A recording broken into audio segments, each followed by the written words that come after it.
Hi friends, welcome to my YouTube channel. చాలా రోజుల తర్వాత వీడియో అప్లోడ్ చేయడం జరుగుతుంది. సో ఫస్ట్ టైం కనుక ఛానల్ చూస్తే ఖచ్చితంగా సబ్స్క్రైబ్ చేసుకోండి. సో ఫ్రెండ్స్, ఈరోజు టాపిక్ ఏంటి అని అంటే, ఇప్పుడు నేను వీడియోలో రెగ్యులర్గా చేయకపోవడానికి మెయిన్ రీజన్ ఏంటంటే, ఈ డిఎస్సి ప్రిపరేషన్లో ఉండడం వల్ల ఈ షార్ట్ ఫిలిమ్స్ కానీ తర్వాత కొన్ని రకాల ఇన్ఫర్మేషన్ వీడియోస్ కానీ కొంచెం బ్రేక్ ఇవ్వడం జరిగింది.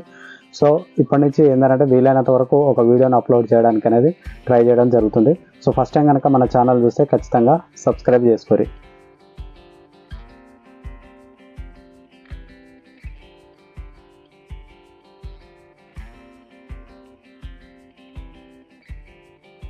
సో ఫ్రెండ్స్, ఈరోజు టాపిక్ ఏంటి అని అంటే, సో దాదాపుగా డిఎస్సి అనేది ఎప్పుడు జరగబోతుంది అని అంటే జూలైలో జరుగుతుంది కదా. జూలైలో వచ్చేసి ఏంటంటే 17th నుంచి డేట్స్ ఇస్తామని చెప్పేసి అంటారు. సో దానికంటే ముందు ఇప్పుడు వచ్చేసి ఏంటంటే మేలో 20 నుంచి ఏంటంటే టెట్ అనే ఎగ్జామ్ అనేది కూడా జరుగుతుంది. సో ఈ టైం లోపల ప్రతి ఒక్క డిఎస్సి చదివేటువంటి ఆస్పిరెంట్ యొక్క మానసిక స్థితి ఎలా ఉంటుందో నేను ఒకసారి, అంటే సపోజ్ నా మానసిక స్థితి ఎలా ఉందనేది నేను మీకు వివరిస్తాను. ఇందులో వచ్చేసి ఏంటంటే ఏదైనా ఇంపార్టెంట్ ఉంటే మీరు దీన్ని అడాప్ట్ అనేది చేసుకోండి. సో ఖచ్చితంగా ఈ వీడియో అనేది ఏంటంటే చివరకు చూడండి, చాలా ఇన్ఫర్మేషన్ ఉన్నటువంటి వీడియో. నేను చాలామంది గవర్నమెంట్ టీచర్స్ తోటి, కొంతమంది నా ఫ్రెండ్స్ తోటి కూడా మాట్లాడడం అనేది కూడా జరిగింది.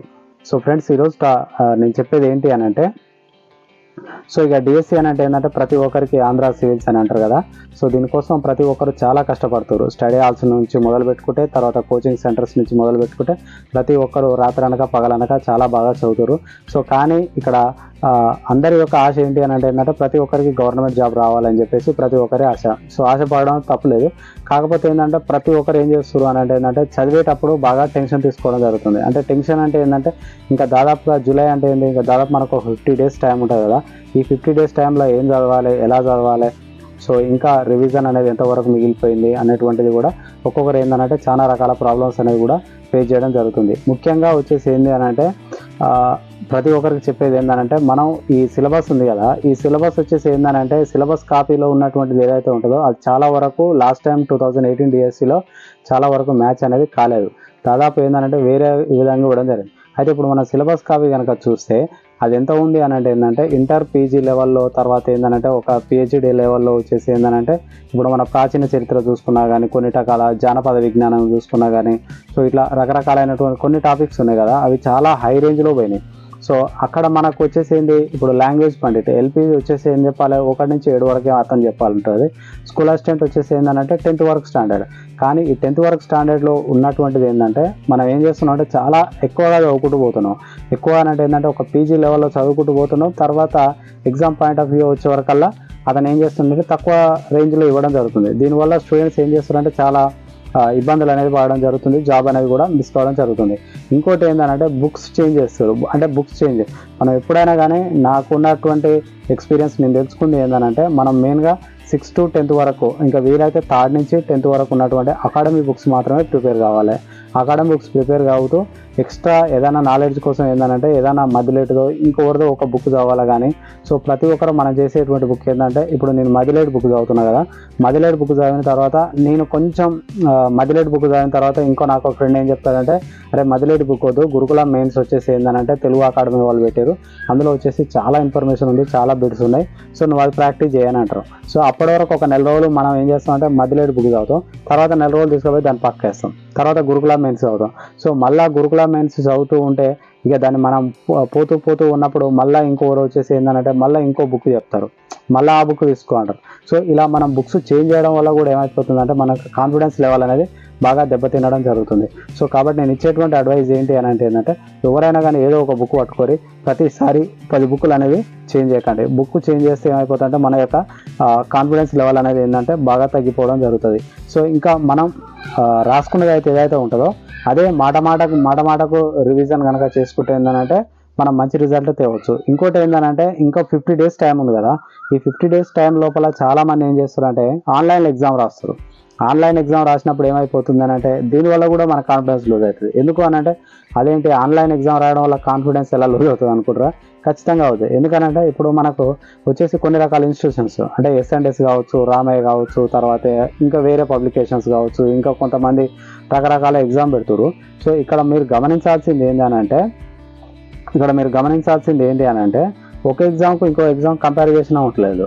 ఇప్పుడు రామయ్య దాంట్లో పెట్టినటువంటి క్వశ్చన్లు ఎస్ఆండ్ఎస్లో వస్తలేదు, ఎస్ఆండ్ఎస్లో పెట్టినటువంటి ఏంటంటే టీఎల్జీ ఇంకా శ్రీనివాసాచారి ఆ సారు పెట్టిన దాంట్లో ఉండలేదు.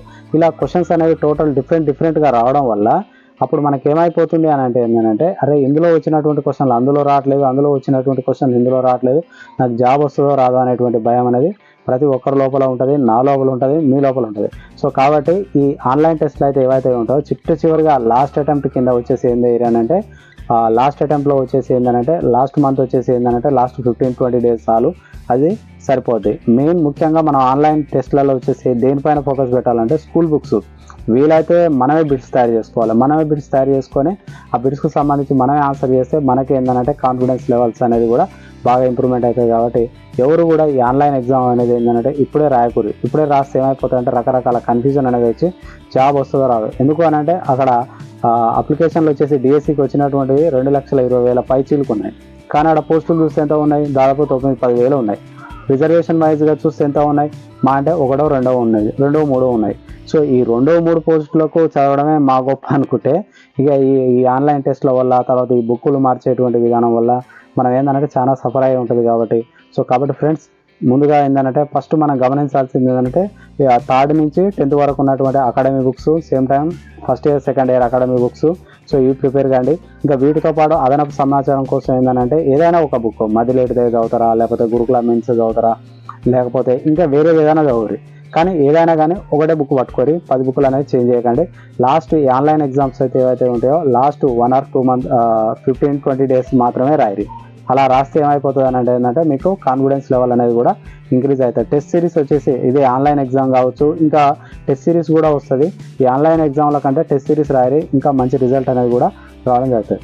సో ఇది ఫ్రెండ్స్ మీకు సంబంధించి అంటే నేను ఈ ప్రాబ్లమ్స్ అనేది ఫేస్ చేసి ఉన్నా కాబట్టి ఏంటంటే నాలాగా ఇంకొకరు ప్రాబ్లమ్స్ ఫేస్ చేయదు. ఎందుకంటే జాబ్ అంటే ప్రతి ఒక్కరికి ఇంట్రెస్టే కాబట్టి ఎవరు కూడా మిస్ చేసుకోకండి. ఎందుకనంటే ఇప్పటికైనా టైం మించిపోయింది లేదు. ఎందుకనంటే నేను ఒక చిన్న ఎగ్జాంపుల్ చెప్తున్నాను చూడరి. మా ఫ్రెండ్ ఒక ఆయన ఉండేది, అతను వచ్చేసి స్కూల్ అసిస్టెంట్ సోషల్ రాదామని చూసిండు. అందులో పోస్ట్ లేకపోయేసరికి ఎలాగో ఎంఏ తెలుగు ఉంది అని చెప్పేసి లాస్ట్ 45 డేస్ ఎంఏ తెలుగు చదివిండు, జాబ్ కొట్టేసిండు. సో కాబట్టి ఏంటంటే మనం ఏ పని చేసినా మనసు పెట్టి కనుక చేస్తే ఏంటంటే ఖచ్చితంగా సక్సెస్ అనేది అవుతాం. కాబట్టి ఖచ్చితంగా మనసు పెట్టి ఏం చేయాలంటే ఏంటంటే అది చదవండి. ఏదో ఒక బుక్ చదవరు, 10 బుక్లు చదివితే అంత సినిమా అనేది ఏమైతే అంటే రివర్స్ అనేది కూడా కావడం జరుగుతుంది. సో మనకు ఏదైనా సాధ్యమే. మనం ఇంకోటి ఏంటంటే ఈ 2 లక్షల మంది గురించి ఆలోచించొద్దు.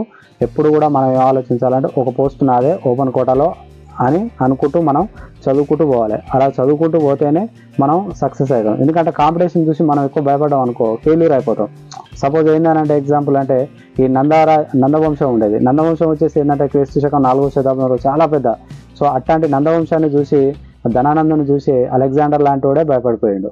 అట్లాంటిది వచ్చేసి చాణక్యుడు వచ్చేసి ఎంతో తెలివిగా మౌర్య చంద్రగుప్తునితో వచ్చేసి ఏంటంటే దాన్ని ఆక్యుపై అనేది చేయడం జరిగింది. సో ఫ్రెండ్స్ నెంబర్ అనేది మనకి ఇంపార్టెంట్ కాదు, మనకు కావాల్సింది ఒకటే పోస్ట్. ఆ ఒక్క పోస్ట్ మీరు కావాలని చెప్తూ మీలాగే చదువుతున్న మరో ఆస్పిరెంట్ కోరుకోవడం అనేది జరుగుతుంది. సో ఫస్ట్ టైం కనుక ఈ ఛానల్ చూస్తే ఖచ్చితంగా సబ్స్క్రైబ్ అనేది చేయండి. చాలా రోజుల తర్వాత ఈ వీడియో ఇన్ఫర్మేషన్ వచ్చి వీడియో ఉన్నది కాబట్టి ఎంకరేజ్ అనేది చేయండి. రేపు మరో మంచి వీడియోతో మీ ముందుకు అనేది రావడం జరుగుతుంది. థ్యాంక్స్.